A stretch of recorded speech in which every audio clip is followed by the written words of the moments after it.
Oke, assalamualaikum warahmatullahi wabarakatuh. Salam sejahtera untuk kita semuanya. Masih dalam suasana Idul Fitri, tentunya kami dari HTA Channel mengucapkan minal aidin wal faizin, mohon maaf lahir dan batin. Dan para sahabat, hari ini saya ditemenin oleh seorang tokoh muda di Depok yang tentunya tidak asing lagi bagi kita semuanya. Ada Bang Babai Suhemi. Apa kabar, Bang Babai? Alhamdulillah baik. Sapa dulu dong pemirsa kita ini. Baik, assalamualaikum warahmatullahi wabarakatuh, sahabat HTA Channel dimanapun Anda berada. Saya Babai Suhaimi, alhamdulillah bisa hadir di studio HTA Channel. Podcast yang diadakan oleh HTA, dan ini di hari raya ya. Hari raya, Luar masih hari biasa. raya. Hari raya tetap jalan dan tetap eksis. Betul. Untuk itu saya kepada seluruh teman-teman HTA Channel saya ucapkan selamat Hari Raya Idul Fitri minal aidin wal faizin taqabbalallahu minna wa minkum taqabbal ya karim. Mohon maaf lahir dan batin. Mohon maaf lahir dan batin. Bang Babai, saya hari ini pengen mengorek nih sedikit banyak lah ya tentang bagaimana Bang Babai, karena kan di Depok ini Bang Babai ini salah satu tokoh yang selama ini jujur ya menjadi salah satu idola saya. Kalau di dunia politik, waduh siapa yang nggak kenal Bang Babai. Tapi kan tentunya kita ingin tahu lah bagaimana sih Bang Babai ini dari masa kecil sampai saat ini. Boleh diceritain nggak, Bang? Aduh. Cukup panjang kalau Panjang ya. Ya singkat dikit. Iya, yang pasti bahwa pertama saya itu asli bocah Depok. Bocah Depok. Bocah Depok, nenek kakek saya, buyut saya semua lahir di Depok. Orang ya. Depok. Makanya ketika hari raya seperti ini, saya nggak pulang kampung. Mau pulang kemana? Iya, kan iya, seperti iya. itu. Bocah Tapi Depok. ada hikmahnya, jadi ngirit, nggak perlu cari ongkos buat pulang kampung. Ngirit. Oke. Jadi semua keluarga besar, nenek kakek yang kan memang kelahiran Depok. Kan kayak gitu. Sekolah pun saya semua di Depok. Mulai dari SD, madrasah. Saya sekolah SD juga. Yang kan pagi, siangnya madrasah. Itu saya dulu, ya kan. Kemudian SMP, SMA, dan alhamdulillah sampai ke perguruan tinggi. Alhamdulillah. Ya, kan. Pantesan nih ya, SMP, SMA, madrasah juga. Sampai saat ini juga masih sering dipanggil Pak Ustadz nih sama orang-orang di luar. Itu Bener salah. kan? Bener kan? Salah itu, salah. Kita bukan ustadz. Ya, Bukan Ustadz, tapi sering dipanggil Ustadz. Saya nggak tahu kenapa. Mungkin karena ini kali ya. Emang auranya kali aura Ustadz ya, Pak Bapak ya. Bukan karena itu, karena barangkali karena alhamdulillah ilmu yang dulu pernah saya dapatkan dari madrasah ibtidaiyah, yang kan, kemudian dari majelis pengajian yang saya ikuti waktu kecil, yang kan, karena majelis pengajian atau pengajian lekar zaman dulu waktu saya kecil dengan sekarang ini beda jauh. Beda jauh ya. Jauh, yang kan kalau dulu itu walaupun pengajian lekar di musola itu diajarkan berbagai hal tentang ilmu keagamaan. Ilmu keagamaan. Bukan hanya sebatas kenal huruf Arab, baca Al-Quran, tetapi juga tajwidnya dan seterusnya. Bahkan sebagian tafsirnya diajarkan sedikit banyak. Kemudian diajarkan juga fikih, ya kan. Fikih itu adalah hukum bagi kita umat Islam dalam melaksanakan ibadah. Yang tertuang dalam beberapa kitab. Salah satunya waktu itu saya di kitab Safinatun Najah. Luar biasa. Ya, gitu. Dan tentunya bagaimana penerapannya di kehidupan bermasyarakat ya, Pak Bapak ya. Nah, ketika sekarang aktif di organisasi partai politik, di organisasi kemasyarakatan, kita memang sudah menjadi sebuah kelaziman yang akan mengucapkan assalamualaikum. Betul. Kemudian sebagian masyarakat muslim ditambah dengan mukadimah bahasa Arab. Mungkin orang melihatnya karena saya fasih atau bagaimana saya nggak tahu, mengucapkan mukadimah bahasa Arab itu. Sehingga sering dipanggil Pak Ustadz ya. Padahal bukan Ustadz. Tapi luar biasa. Bang Babai, ngomong-ngomong punya tokoh yang diidolakan nggak? Oh, banyak. Salah satunya saya mengidolakan Bung Karno. Wow, Bung Karno ya? Bung Karno. Kenapa? Satu, Bung Karno itu yang kan memiliki nilai yang sangat luar biasa, yang kan mampu menghipnotis rakyat Indonesia, Betul ya. sehingga dengan pidatonya itu sehingga bersemangat untuk berjuang. Terbukti dengan bagaimana Bung Karno yang kan dengan pidato-pidatonya itu menghipnotis rakyat Indonesia, mengajak rakyat Indonesia untuk berani melawan penjajah, walaupun cuma dengan modal bambu runcing. Kan luar biasa. Nggak salah sih kalau Bang Baba ini mengidolakan tokoh sekelas Bung Karno, karena beliau kalau lagi orasi nih pidato, kita kayak ngelihat Bung Karno muda pada saat zamannya waktu itu. Itu karena saya pelajari juga sejak kecil. Oh, begitu jadi ya? tidak ujuk-ujuk. Tidak ujuk-ujuk.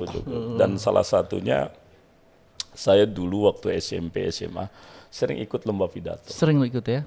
Ya, sering ikut lomba pidato di Provinsi Jawa Barat. Ya kan di apa itu termasuk di Yayasan Bung Karno yang dimiliki oleh Ibu Rahmawati Soekarno Putri. Iya gitu ya. Oh iya. Dan itu pidato itu enggak pakai pengeras suara. Langsung. Suara langsung. Lantang begitu ya. Iya, Bang Babai, boleh dicontoh sedikit nggak? Gimana gaya Bung Karno? Pidato bukan Bung Karno, Bang Babai. Versi Bang Babai nih, pidato nih. Kalau ayo. Yang kan pidato seperti Bung Karno ya tentu nggak bisa ya. Iya. Tapi ya Bung Karno memang luar biasa. Nggak ada duanya. Tidak ada duanya di Indonesia.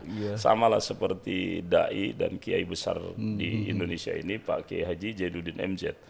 Itu juga luar biasa. Gimana pidato sedikit versi Pak Babai? Kalau pidato dalam saat ini misalnya, saudara-saudara sekalian, sebangsa dan setanah air, mari kita berpegangan tangan, rapatkan barisan, luruskan pandangan, dan pusatkan pikiran untuk kita membangun kekuatan agar kita bisa mencapai kemenangan. Wow. Saudara-saudara,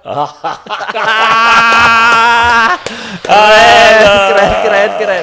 Emang nggak salah, ini macan podium nih. Waduh, luar biasa. Jadi karena sudah terbiasa, sesuatu itu makan bisa karena terbiasa, kan gitu. Betul. Jadi saya sudah terbiasa ya. Dulu alhamdulillah di pengajian saya dikenal dengan pelajaran namanya itu muhadoroh. Muhadoroh itu latihan berpidato. Menghafal hadis, menghafal ayat Al-Qur'an untuk dijabarkan sesuai yang diajarkan oleh kiai saya, guru saya. Kita sampaikan dalam bentuk yang kan pidato yang namanya dakwah itu. Luar biasa Pak Jadi Babai ini. terbiasa itu. Oke, Pak Babai. Ya. Sebagai seorang tokoh di Depok nih, nanti saya korek lah pekerjaannya, profesinya seperti apa. Tapi sebelum masuk ke situ, saya ingin tahu gimana sih di mata Pak Babai ini saat ini Depok seperti apa? Iya, di mata saya Depok ini luar biasa ya. Miniaturnya Indonesia. Jadi kita sebagai orang Depok harus memiliki dua hal. Pertama, mengakui. Yang kedua, memahami dan mengerti. Iya. Mengakui, memahami dan mengerti. Kalau dua hal ini betul-betul sudah dimiliki oleh kita warga Depok, insya Allah Depok akan menjadi kota yang indah, yang nyaman, yang damai. Amin. Yang sejuk bagi semuanya. Dan kadang-kadang inilah yang sulit untuk bisa disadari oleh kita. Mengakui perbedaan. Padahal perbedaan itu adalah ciptaan Tuhan. Indah. Indah. Perbedaan itu memang Tuhan ciptakan untuk kita. Kita tidak mau yang kan. Kalau pengen kita mungkin sama semua. Iya. Tapi diciptakan adanya perbedaan oleh Tuhan yang Maha Kuasa. Allah Subhanahu wa taala. Beda dari suku. Iya. Yang kan Indonesia berbagai macam suku. Beda dari sisi agama. Beda dari sisi bahasa. Budaya. Ya kan budaya dan semuanya. Nah, sebagai orang yang memahami ya kan tentang keberadaan itu, maka itu harus diakui bahwa Tuhan menciptakan kita dengan berbagai macam perbedaan yang ada. Luar biasa. Waduh, inilah pemimpin yang sebenarnya yang seperti ini sebenarnya. Oke, Pak Babai. Saat ini masih jadi anggota DPRD ya? Alhamdulillah. Udah 4 periode ya? Kita 4 periode. Luar biasa loh, 4 periode. Berarti hampir 20 tahun. Dan kalau nggak salah itu di Depok khususnya selalu menjadi peraih suara tertinggi ya dari seluruh calon. 3 kali ya. 3 kali ya? 2009, 2014, 2019. The best voter. The best voter loh. Dari 700 calon ya kalau nggak salah di KPU itu, beliau yang paling tinggi. Kayak gitu. Ngalahin semua jagoan-jagoan yang lain tuh. Termasuk ngalahin Bung Hendrik.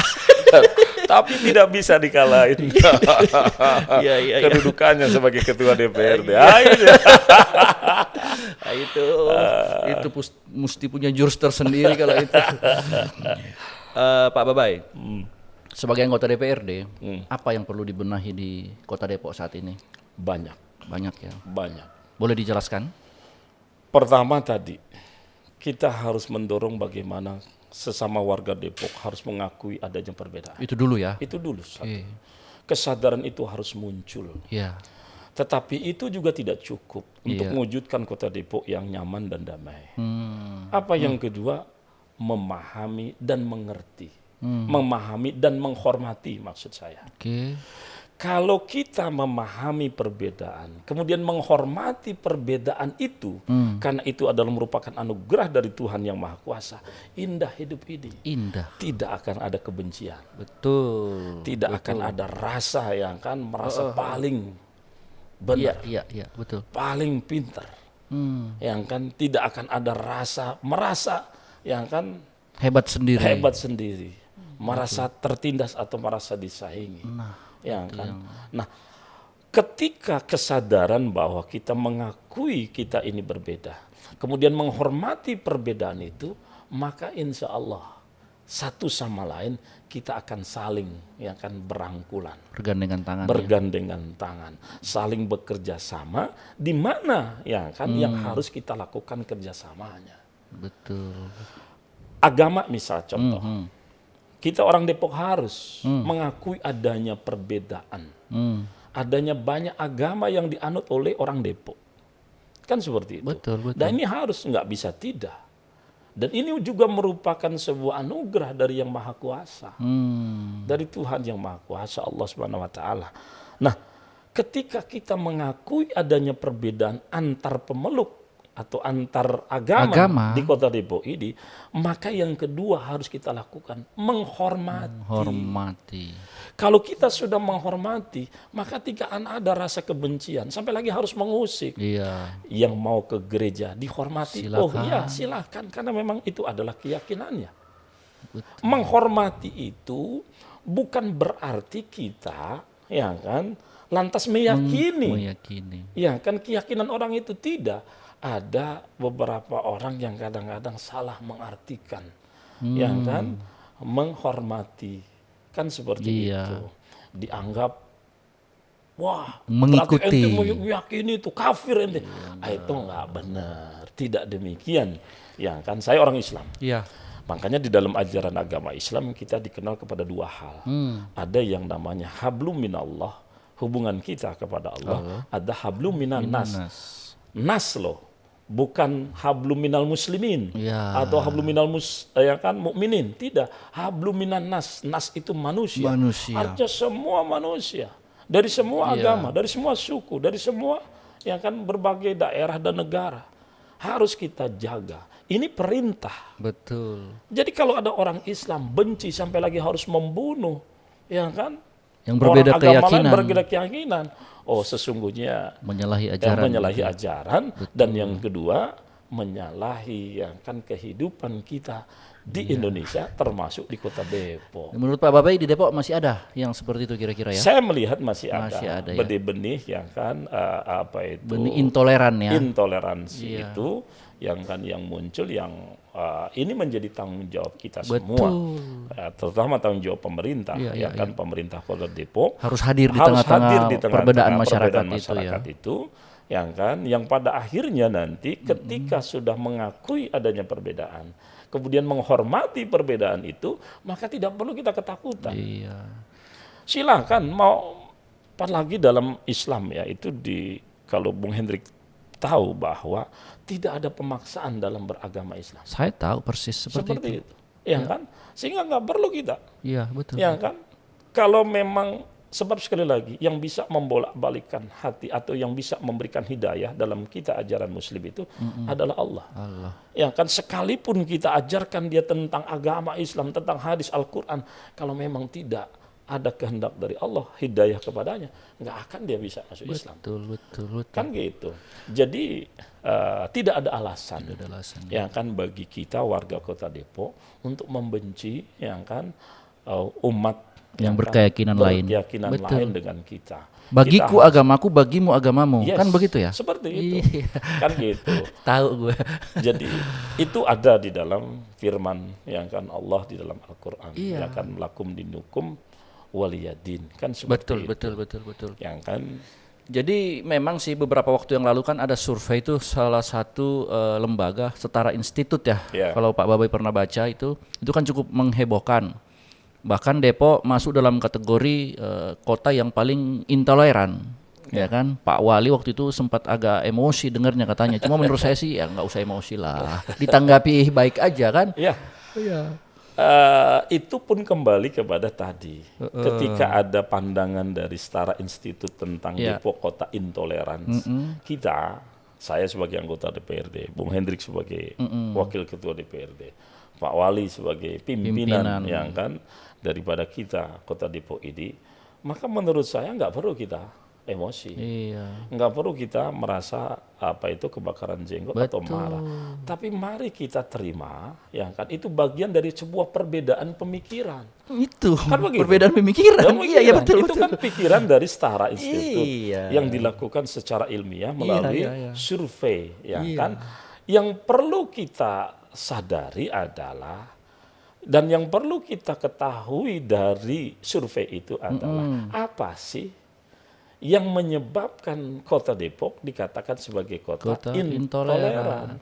Nah, kalau kita menemukan itu, kita tinggal menurut saya kita harus terima kasih dengan yang ada masukan kan? Ada masukan, ada informasi yang bisa kita jadikan sebagai ladang ibadah untuk memperbaiki. Setuju saya. Kan? Jadi setara institut terima kasih masukannya.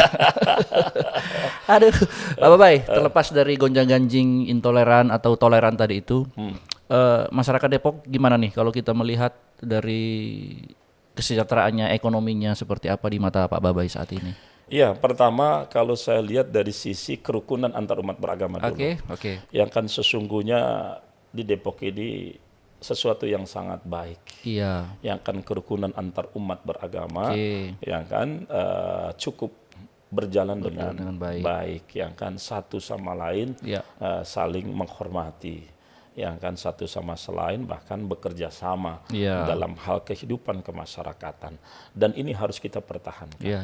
Nah, makanya kalau setara institut mengatakan ada intoleransi dalam persoalan apa, mungkin barangkali dalam sikap-sikap tertentu yang ditujukan, yang seolah-olah di dalamnya ada unsur pemaksaan dalam sebuah pandangan agama tertentu, yang dimana seharusnya pemerintah itu berdiri tegak, ya kan, untuk kepentingan semua, yang kan umat masyarakat Kota Depok. Kalau kemarin saya lihat sih yang disikapi oleh setara institut bukan masalah konflik antar umat beragama, tetapi lebih banyak kepada bagaimana kebijakan pemerintah yang cenderung intoleran. Saya katakan tadi bahwa kebijakan itu adalah dinilai mungkin terlalu memaksakan terhadap sebuah keyakinan yang kan tertentu, yang sesungguhnya di Depok ini banyak masyarakatnya yang memiliki keyakinan yang berbeda satu sama lain. Ketika kebijakan itu berangkat dari satu keyakinan, jelas itu kategori intoleran. Yang kan, makanya sebab pemerintah Indonesia, sampai lagi Kota Depok adalah daerah yang bukan merupakan bangsa yang bukan berdasarkan yang kan agama, tapi adalah tertentu. Bangsa yang beragama. Kan begitu. Yang kan, maka Kota Depok tidak boleh keluar dari konteks itu. Maka ketika kebijakan pemerintah, regulasi yang dikeluarkan, yang kan dalam bentuk peraturan daerah, tidak boleh menyinggung perasaan agama yang lain. Setuju saya. Tepuk tangan dulu nih buat Pak Babai. Ini pemimpin yang sebenarnya pemimpin untuk semua. Terus gimana? Ekonominya gimana? Ekonomi udah makmur belum nih Kota Depok nih? Kalau kita mengukur dari indeks pembangunan manusia, IPM kita Kota Depok, ya kan sesungguhnya ekonomi di Kota Depok cukup baik. Cukup baik. Kalau IPM-nya. IPM, ya kan, sebab IPM itu kan dinilai dari 3 unsur. Ya. Pertama dari pendidikan, Oke. kesehatan, yang ketiga adalah pendapatan per kapita. Daya beli ya. Daya beli masyarakat Kota Depok. Nah, kalau berdasarkan data yang dikeluarkan oleh yang kan kita pemerintah, yang kan provinsi dan pemerintah pusat tentunya, IPM Kota Depok ini luar biasa. Oke. Yang kan cukup baik. Nah, pertanyaannya, kenapa yang kan indeks pembangunan manusia cukup baik, Tinggi. terutama di bidang ekonomi. Ekonomi. Yang kan pendapat per kapita, karena ada keterlibatan yang kan masyarakat dan kalangan dunia usaha. Ya. Yang kan bukan karena keterlibatan secara jauh dan masif dari pemerintah. Iya. Nah, ini yang harus digarisbawahi. Artinya apa? Siapapun pemerintahnya, siapapun wali kotanya di Depok, IPM Kota Depok akan tetap tinggi. Iya. Yang kan pendapatan per kapita masyarakat Kota Depok akan tinggi. Betul. Kenapa?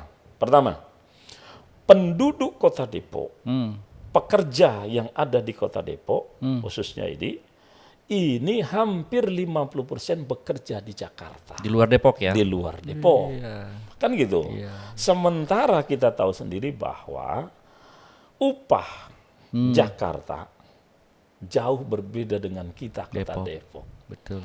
Sehingga ketika ternyata sampai 50% pekerja Kota Depok yang kan atau 60-50 itu jelas ini akan membantu yang kan membantu penilaian yang kan Kota Depok dari sisi IPM yang diukur dari pendapatan per kapita. Kayak gitu. Nah gini Pak Babai, kalau bicara ekonomi, kemudian kesejahteraan masyarakat secara umum. Ya. Penyebaran pusat ekonomi di Depok ini kan banyak yang mengatakan Ini yang masih sangat nggak merata ya. Iya, ini yang masih sangat sangat menyedihkan lah. Dan ini yang harus menjadi PR besar bagi pemerintah. Saran Pak Babai gimana? Saran saya maka pemerintah harus yang kan open, harus terbuka, harus jujur. Dan harus betul-betul memiliki ya kan grand design untuk bagaimana membuka pusat-pusat kota baru. Yang kan perkembangan kota baru yang bisa menumbuhkan ekonomi. Yang kan retail masyarakat kita. Sekarang ini kan menjadi keluhan bagi masyarakat Kota Depok karena terlalu yang kan terpusat di Margonda. Salah satu wilayah Margonda ya, sentris. Ya kan kayak gitu. Artinya ada diskriminasi penyebaran ini dong. Lagi-lagi masuk ke intoleran juga kali itu ya. Ya ini bukan diskriminasi, tetapi lebih karena kemauan yang tidak dilakukan kan kayak gitu. Dan ini merugikan. Iya betul. Bung Hendrik, merugikan masyarakat kita. Kan seperti itu. Nah, bagaimana solusinya? Mau tidak mau, pemerintah Kota Depok harus yang kan terbuka, harus betul-betul terus membangun komunikasi dengan berbagai pihak, utamanya adalah pemerintah pusat dan provinsi, yang kan agar tadi terbuka, yang kan penyebaran pembangunan kota-kota baru. Ada kesenjangan pembangunan baik infrastruktur maupun pembangunan ekonomi antara daerah Margonda katakanlah dengan teman saudara-saudara di Sawangan, Bojongsari misalnya. Bojongsari, Tapos, Cilodong, ya kan Ada kesenjangan itu ya. Ada kesenjangan itu. Nah, itu akibat dari kebijakan yang tadi tidak mau dibuka secara jujur, yang kan dan terbuka, yang kan oleh pemerintah bagaimana memecahkan persoalan ini. Ingat loh, Bung Hendrik, tidak bisa. Pemerintahan ini dibangun sendiri ya. Nggak bisa. Nggak bisa. Nah ini ini ungkapan anggota DPRD nih yang sudah 4 periode, artinya nggak bisa dibangun sendiri ya. Harus sama-sama. Kita harus care, harus itu terbuka. Kemudian kita harus care, harus peduli dengan berbagai macam persoalan. Sesungguhnya di Depok ini luar biasa, Bung Hendrik. Sumber daya manusianya is oke. Betul, setuju saya. Ya kan dari sektor apa? Sekarang dari sektor kita ambil seni dan budaya. Seni budaya. Apa yang tidak ada? Pelaku seni di Kota Depok. Pelaku seni, betul. Ya. Seniman banyak sekali. Seniman, ya kan seniman apa yang nggak ada di Depok? Semua ada. Penyanyi. Ada. Bang Haji Oma, Depok. Punya studio di Depok. Punya studio. Iwan Fals, yang terkenal dengan lagu-lagunya yang memiliki nilai kritik W.S. sosial. waktu itu masih hidup, almarhum di Cipayung kan. Kan seperti Ayu itu. Ting Ting. Nyebut Ayu Ting Ting saya ingat ayah. Oh, gitu. Oh itu beliau tuh ramah sekali sama kita ayah kan. Iya. Ayah apa kabar ayah? Sekali-sekali datang di podcast HTA Channel ya ayah ya. Ayah Rojak. Nah, para pelaku seni ini, ya kan, penggiat seni, para seniman ini, oh jelas memiliki, ya kan, nilai yang sangat tinggi bagi Betul Depok. sih, betul. Ya kan, bagaimana, ya kan, Ayu Ting Ting membuat nama Depok terkenal. Iya loh. Se-Indonesia. Iya. Bahkan beliau pernah nyanyi di Turki. Iya. Bawa Indonesia. Bawa Kan orang Indonesia. apalagi Depok kan Saya pasti waktu ke itu bawah. menyusul. Iya iya. Oke, Bapak-bapak, sebagai anggota dewan, saya sih juga tahu, cuma biar pemirsa kita lebih tahu, waktu itu beberapa waktu yang lalu ada ketegangan tuh di rapat paripurna DPRD itu. Ada apa sih? Ceritain dong sama penonton kita nih. Luar biasa. Iya kan?